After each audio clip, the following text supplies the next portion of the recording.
Hello students, welcome back to my YouTube channel English Guru RS Dog. Today I am going to teach you a poem of 12th class. The name of the poem is Keeping Quiet and the name of the poet is Pablo Neruda. So look at the whiteboard. I will directly explain you. I will not take more time.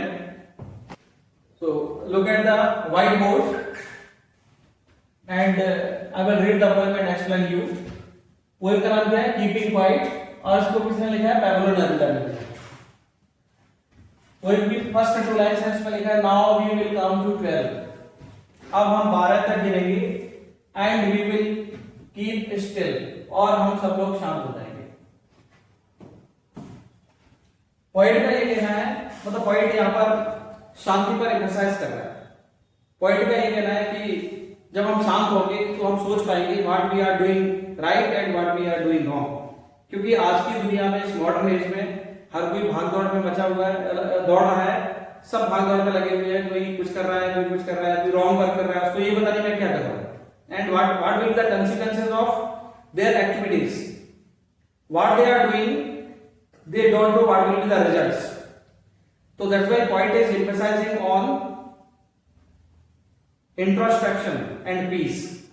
मतलब वो कह रहा है कि शांत होने की जरूरत है और हमें इंट्रोस्पेक्शन करने की जरूरत है। इंट्रोस्पेक्शन का मतलब अंतर्दर्शन करने की जरूरत है, अपने अंदर झांकने की जरूरत है, हम राइट कर रहे हैं या फिर रॉन्ग कर रहे हैं।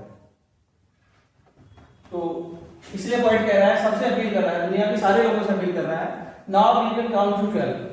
अब हम 12 तक गिनेंगे and we will all keep still और हम सब लोग शांत हो जाएंगे। ये 12 तक गिनने का मतलब इसमें क्या है? जब घड़ी में आपकी जो वॉच है उसमें 12 बजेंगे, क्योंकि पॉइंट तो फॉरेनर है और सारी दुनिया के लोगों से वो अपील कर रहा है, तो 12 तक वो अपने घर से गिरेगा तो हमें साउंड थोड़े सुनाई देगी। मतलब 12 तक गिनने का मतलब 12 घड़ी में जब बजेंगे तो सारी दुनिया के लोग क्या हो जाएंगे? शांत हो जाएंगे कुछ समय के लिए। कीप स्टिल, स्टिल का मतलब अपनी जो एक्टिविटीज है उनको क्या कर देंगे? पॉज कर देंगे। एक्टिविटीज को क्या कर देंगे? पॉज। स्टिल का मतलब पॉज कर देंगे, थोड़ा विराम कर देंगे उसको, ठीक है। For once on the face of the earth, एक बार इस पृथ्वी के फेस पर, फेस का मतलब इस सरफेस पर, इस पृथ्वी पर जितने लोग रह रहे हैं, सारे ह्यूमैनिटी की पॉइंट बात कर रहा है, वो अपने देश की बात नहीं कर रहा है, अपने रिलीजन की बात नहीं कर रहा है। तो वो कह रहा है कि इस पृथ्वी के सरफेस पर जितने लोग रह रहे हैं सभी लोग एक बार शांत हो जाएंगे, अपने सारी एक्टिविटीज को क्या कर देंगे? पॉज कर देंगे, स्टिल कर देंगे। Let's not speak in any language, और पॉइंट कर रहा है किसी भी भाषा में बात नहीं करेंगे, चाहे हम कौन सी भी लैंग्वेज बोलते हो। इंडिया में बहुत सारी लैंग्वेज बोली जाती है, लोकल लैंग्वेज बोली जाती है, किसी भी भाषा में कोई बात नहीं करेगा। किसी फॉरेन कंट्री का, French, German, English, Hindi, Malayalam, Tamil, किसी भाषा में, उर्दू, किसी भी बात नहीं करेगी। लेट्स स्टॉप फॉर 1 सेकंड, और पॉइंट ये कह रहा है कि कुछ समय के लिए रुक जाए। 1 सेकंड मींस कुछ टाइम के लिए रुक जाए, कुछ टाइम के लिए शांत हो जाए। मतलब ये जो हम कर रहे हैं, जो भाग दौड़ में लगे हुए, जो रश है, इतना सारा इतना कॉम्पिटिशन है, कोई किसी को मारना नहीं करना चाहता है, कोई किसी को हार्म करना चाहता है, एक कंट्री दूसरे कंट्री पर कब्जा करना चाहता है, लेकिन उनको ये पता नहीं कि हम क्या कर रहे हैं, इसके रिजल्ट्स क्या होने वाले हैं। तो इसलिए पॉइंट अपील कर रहा है कि शांत होने की जरूरत है सारे दुनिया के लोगों को। And not move our arms so much, और हमसे रिक्वेस्ट कर रहा है कि हम अपने आर्म्स को ज्यादा मूव नहीं करें। ज्यादा मूव करने का मतलब ये है अपने हाथों का यूज हम वर्क करने के लिए नहीं करें, कुछ समय के लिए अपना जो बिजनेस है, जो भी हम काम करते हैं, उसको सबको स्टॉप कर दें। तो इसकी जो 2 लाइन्स है, देखिए सेम वर्ड से स्टार्ट हो रही है, लेट्स। तो ऐसे अगर स्टार्ट होती है किसी पोएम में लाइन्स, 2 या 2 से अधिक लाइन्स ऐसे स्टार्ट हो जाए तो उसमें एनाफोरा होता है। ये पोएटिक डिवाइस है एनाफोरा, इसमें एनाफोरा होता है, ठीक है। अब मैं आपको नेक्स्ट स्टेंजा पढ़ता हूं। It would be an exotic moment. Point कह रहा है जब हम शांत हो जाएंगे, है ना, जब हम कोई एक्टिविटी नहीं कर रहे होंगे तो क्या होगा? It would be an exotic moment, तो बहुत ही आनंददायक पल आ जाएगा, एक जॉयफुल मोमेंट आ जाएगा। Exotic means joyful. कैसा मोमेंट आ जाएगा? जॉयफुल मोमेंट आ जाएगा। विदाउट रश, विदाउट एंजल्स, ना कोई जल्दबाजी में होगा, ना कोई किसी मशीन का, किसी गैजेट का, है ना, किसी मोबाइल फोन वगैरह, कंप्यूटर, लैपटॉप, किसी का यूज नहीं कर रहा होगा। और ना कार्स का यूज कर रहा होगा, व्हीकल्स का यूज नहीं कर रहा होगा, कोई पॉल्यूशन नहीं फैला रहा होगा, दुनिया में शांति हो जाएगी। जैसे कोविड-19 आया था उस टाइम पर सारा दुनिया के वर्क स्टॉप हो गए थे, सारी चीजें बंद हो गई थी, दुनिया में बड़ी शांति आ गई थी, लोगों ने नए सिरे से सोचना स्टार्ट कर दिया, नई चीजें उभर के सामने आई, लोग ऑनलाइन टीचिंग करने लगे, ऑनलाइन क्रांति आ गई, रिवॉल्यूशन आ गई पूरी दुनिया में, क्योंकि लोगों ने सोचा कि अगर फिजिकल डिस्टेंस रखना है तो फिर वर्क कैसे कर पाएंगे, तो इसलिए फिजिकल डिस्टेंस को मेंटेन करने के लिए लोगों ने एक ऑप्शन ढूंढ लिया, रिवॉल्यूशन ऑफ ऑनलाइन। तो आजकल सारी चीजें ऑनलाइन डिलीवरी होने लग गई है।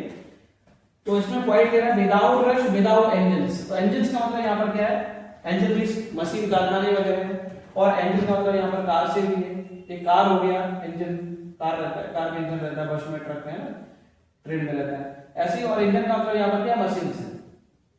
तो इसका मतलब यहाँ पर दो मीनिंग निकल रहे हैं, इंजन के दो मीनिंग निकल रहे हैं, एक तो आपका व्हीकल्स और दूसरा मशीन्स, ठीक है। तो जब किसी एक वर्ड के दो मीनिंग निकल जाते हैं तो उसमें क्या होता है, पन होता है। पन का मतलब होता है श्लेष अलग करने के। जब किसी वर्ड के दो मीनिंग निकल जाए, किसी मीनिंग में दो शब्द चिपके हो, जैसे लिवर होता है, एक शब्द लिवर है, LIVER लिवर, वो हमारे बॉडी का ऑर्गन भी होता है, LIVER, और एक लिवर का मतलब लिव से रहना, लिव से लिवर बन गया, रह लिवर। तो दो मीनिंग निकल रहे हैं उसके, इसलिए जो लिवर है उसमें भी पन है। जब किसी शब्द के दो मीनिंग हो जाए पन होता है। तो इसमें दो पॉइंट की वजह से हमें पता लग गई, एक तो सब एनाफोरा और दूसरा आपको पता लग गया पन। तो नेक्स्ट लाइन देखिए, we would all be together, हम सब लोग साथ साथ होंगे, हमारे अंदर टुगेदरनेस की फीलिंग आएगी, हम कंपटीशन नहीं कर रहे होंगे उस टाइम पर। एन अ सडन स्ट्रेंजनेस, और हमको एक अनूठा अनुभव होगा, एक हमारे अंदर स्ट्रेंज फीलिंग आएगी, हमारी फीलिंग्स चेंज हो जाएगी, थोड़ा सा अजीब टाइप का और स्ट्रेंज टाइप का हमको लगेगा। नाउ नेक्स्ट क्वेश्चन का देखिए, इसमें देखो, अच्छा इसमें भी देख लेते हैं, sudden strangeness, S S sound आ रहा है, इसमें दो बार साउंड क्रिएशन हो रहा है एक लेटर का एस का। जब दो या दो से अधिक बार साउंड क्रिएशन होता है तो क्या होता है, उसमें एलिट्रेशन होता है, एलिट्रेशन, ठीक है। नाउ आगे देखिए नेक्स्ट क्वेश्चन जा, फिशरमैन इन द कोल्ड सी, एक मछुआरा कोल्ड सी का मतलब शांत समुद्र में, कोल्ड का मतलब यहाँ पर क्या है, साइलेंट, कोल्ड का मतलब ठंडा नहीं, यहाँ पर कोल्ड का मतलब साइलेंट है, ठीक है। फिशरमैन इन द कोल्ड सी, जब सब जगह शांति हो जाएगी तो समुद्र में भी जो लोग फिशिंग करने के लिए जाते हैं, कोई बिजनेस व्यापार कर रहा है, शिप चल रहा है, कुछ लोग अदर एक्टिविटीज कर रहे हैं, वो सारी एक्टिविटीज क्या होगी, रुक जाएगी, तो समुद्र भी क्या हो जाएगा, साइलेंट हो जाएगा, वो भी शांत हो जाएगा। Fisherman in the cold sea would not harm whales, तो जो फिशरमैन है मछली को पकड़ने के लिए वहां पर जाता है, उसका बिजनेस व्यापार करता है, तो वो भी हार्म, जो वेल्स हैं, फिश है, उनको हार्म नहीं कर पा रहा होगा, वो भी नुकसान नहीं पहुंचाएगा, उनकी भी लाइफ बच जाएगी। And the man gathering salt, और जो इंसान नमक बनाने का काम करता है, नमक इकट्ठा करने का काम करता है, गैदरिंग का मतलब इकट्ठा करना, तो नमक से क्या होता है, हाथ गल जाते हैं, स्किन डैमेज हो जाती है और घाव हो जाते हैं, तो उन अपने हाथों को, जो नमक इकट्ठा करने वाला जो पर्सन है, नमक बनाने वाला पर्सन है, वो क्या कर पाएगा, अपने हाथों को केयर कर पाएगा। Would look at his hurt hands, वो अपने हर्ट हैंड्स को क्या कर पाएगा, केयर कर पाएगा, उसके हाथों में जो चोट लगी होगी, जो घाव होंगे, उसकी केयर कर पाएगा, उस पर मेडिसिन लगा पाएगा, उसको देखभाल कर पाएगा, सही कर पाएगा उनको। तो शांत रहने से कितने सारे बेनिफिट है। आज इंसान को अपने लिए, खुद के लिए टाइम नहीं है, नमक इकट्ठा करने वाला है, वो अपने हाथों की केयर नहीं कर पा रहा है, क्योंकि उसको पैसे कमाना है, परिवार को पालना है, कॉम्पिटिशन इतना सारा है, तो उसको भी टाइम मिल जाएगा, वो अपने हैंड्स को देख पाएगा, अपनी केयर कर पाएगा। तो इसमें देखिए हार्ट हैंड्स में एच जो लेटर है, ये दो बार इसमें रिपीट हो रहा है। I have told you already कि अगर कोई लेटर होता है किसी एक लाइन में कंटिन्यूअस रिपीट हो जाए, दो या दो से अधिक वर्ड्स में बिगिनिंग वाला लेटर रिपीट हो जाए, तो उसमें एलिट्रेशन होता है। तो आपको ये तीन पॉइंट की डिवाइस समझ में आई। पन क्या होता है, जब कोई वर्ड के दो मीनिंग निकल जाए तो पन होता है, ठीक है। जब दो लेटर्स किसी लाइन में कंटिन्यू रिपीट हो जाए, दो या दो से अधिक बार, तो एलिट्रेशन होता है। एनाफोरा क्या होता है, जब किन्हीं दो शब्दों से, किसी वर्ड से दो या दो से अधिक लाइंस स्टार्ट हो जाए, तो उसमें एनाफोरा होता है।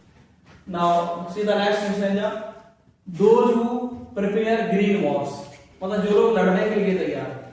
ग्रीन वॉश का मतलब क्या है, नेचर से लड़ रहे हैं, नेचर के अगेंस्ट में लड़ रहे हैं, नेचर को हार्म करना चाहते हैं, उसको नुकसान पहुंचाना चाहते हैं, अपना भला सोच रहे हैं, सोच रहे हैं कि इस नेचर को बर्बाद कर दो, फिनिश कर दो इसको, ये तो गॉड ने क्रिएट किया है, इस पर हमारा कब्जा होना चाहिए, हम अपने लिए फर्नीचर बनवा लेते हैं, अपने लिए इसका यूज कर लेते हैं। वॉश विद गैसेस, और क्या कर रहे हैं, वो हार्मफुल गैसेस फैला रहे हैं एटमॉस्फेयर में।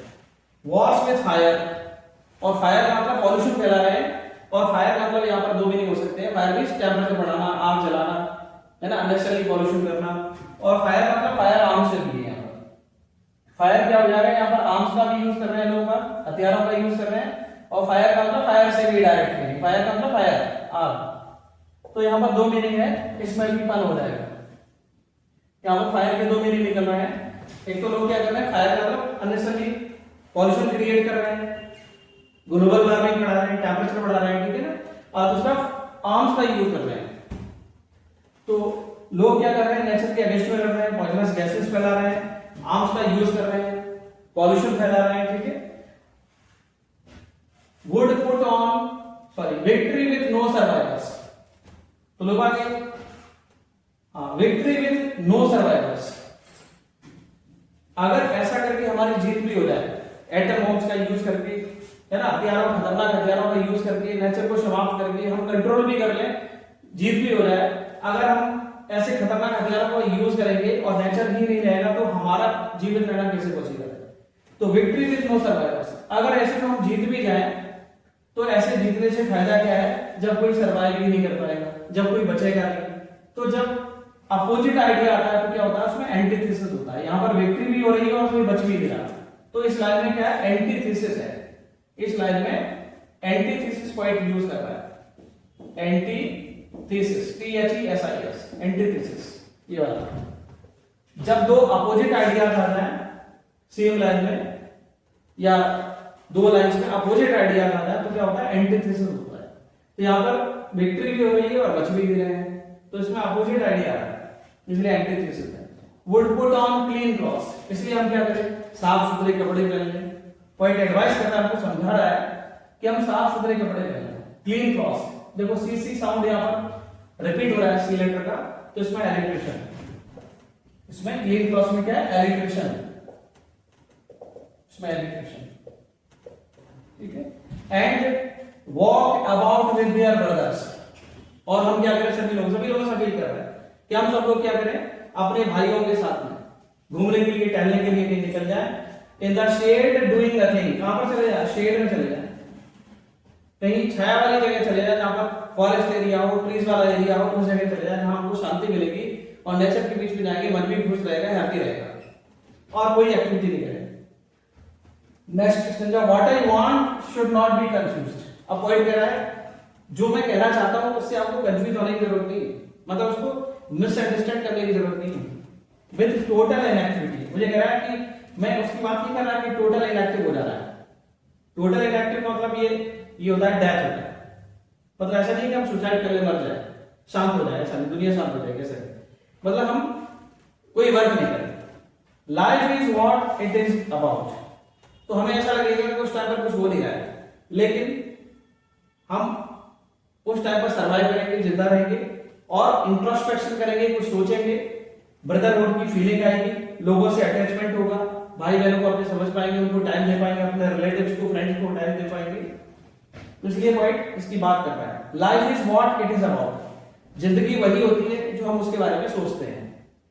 आई want no truck with death, point कह रहा है मेरा डेथ से कोई रिलेशन नहीं है, मतलब मैं डेथ की बात नहीं कर रहा हूं, ट्रक विद का मतलब रिलेट विद या associate with, truck with means associate with, मतलब डेथ से उसका कोई रिलेशन नहीं है, कोई एसोसिएशन नहीं है उससे। If we were not so single minded, यदि हम सिंगल माइंडेड नहीं होंगे, हमारे एक जैसे विचार नहीं होंगे, about keeping our lives moving, अपने जीवन को चलाने के लिए, मतलब हमारा सब कुछ सिस्टम से चलता रहे, सारे लोगों की जिंदगी शांतिपूर्वक चलती रहे, इस बारे में यदि हम नहीं सोचेंगे, सिंगल माइंडेड नहीं होंगे, देखिए सो सिंगल, एस साउंड आ रहा है, इसमें भी एलिट्रेशन, यहां पर भी एलिट्रेशन है, और इसमें देखिए वीवर, W का साउंड रिपीट होना है, इसमें भी एलिट्रेशन है।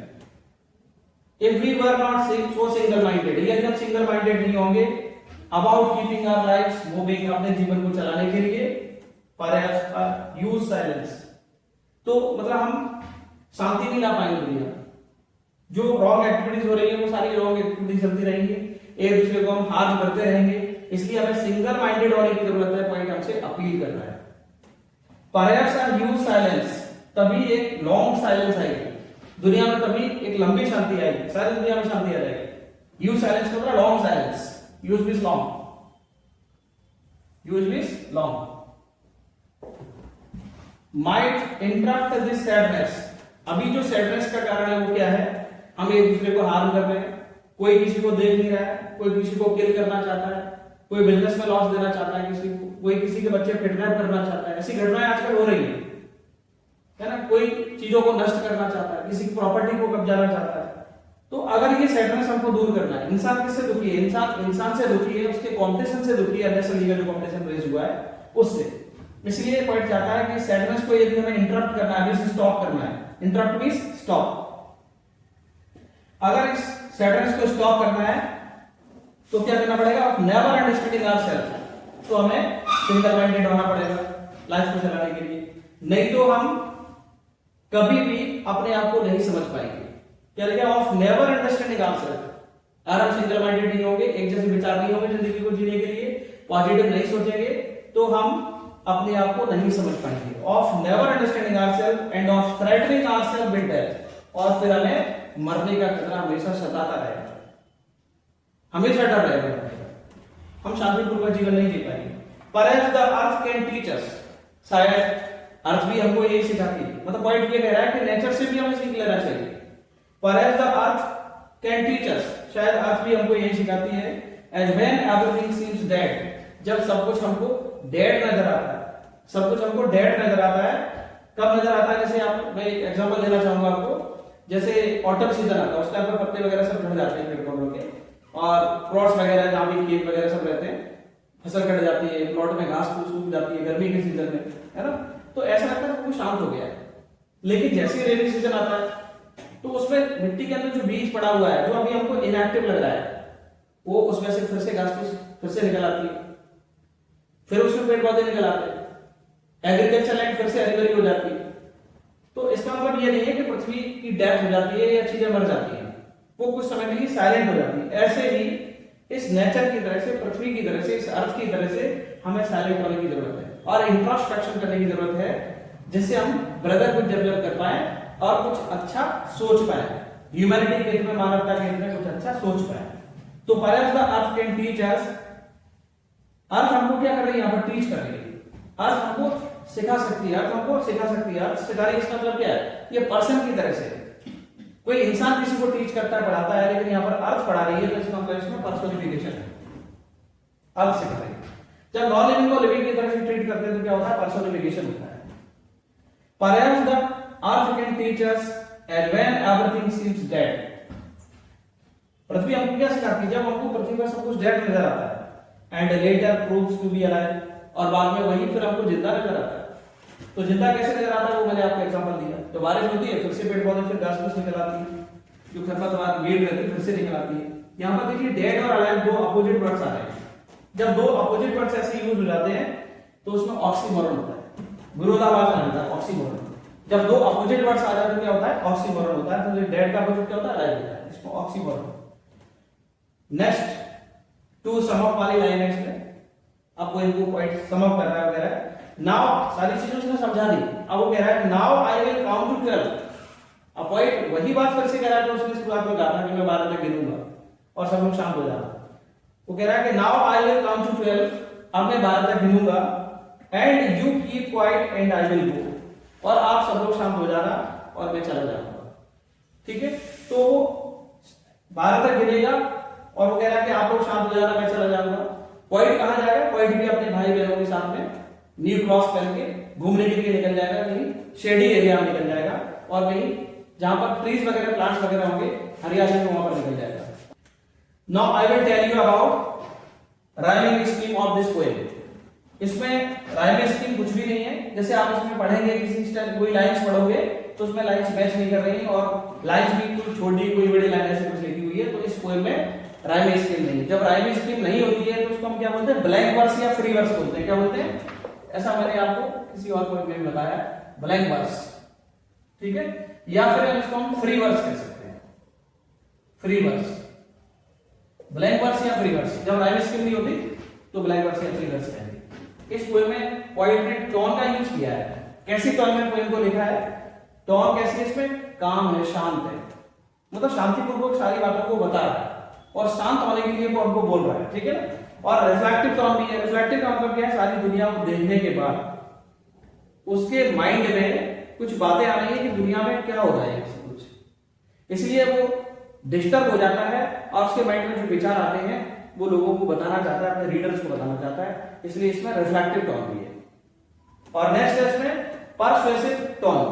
परसुएसिव का मतलब होता है वो एग्री कर रहा है, वो हम लोगों को परसुएड कर रहा है और हमको बना रहा है इस चीज के लिए कि सब लोग शांत हो जाओ, मतलब इंट्रोस्पेक्शन करने की जरूरत है, शांत होकर जरा सोचने की जरूरत है, अपने अंदर झांकने की जरूरत है, we are doing whether we are doing right और रॉन्ग, और हमें ब्रदरहुड डेवलप करने की जरूरत है, there is a need of developing brotherhood. So point हमसे ये रिक्वेस्ट कर रहा है, तो इसमें टोन क्या है, काम, रिफ्लेक्टिव एंड परसुएसिव है। अब मैंने इस पोएम के बारे में आपको सब कुछ बता दिया है। अगर आपको पोएम अच्छे से समझ में आई है तो मेरे इस वीडियो को आप लाइक करिए, सब्सक्राइब करिए, शेयर करिए और मेरे चैनल को सब्सक्राइब करिए, जिससे मुझे आगे भी प्रेरणा मिलती रहे, इंस्पिरेशन मिलती रहे और मैं आपको और न्यू वीडियोस इस प्रकार के बनाऊं। Congratulations to all students for your board exams. Thank you. Have a nice day.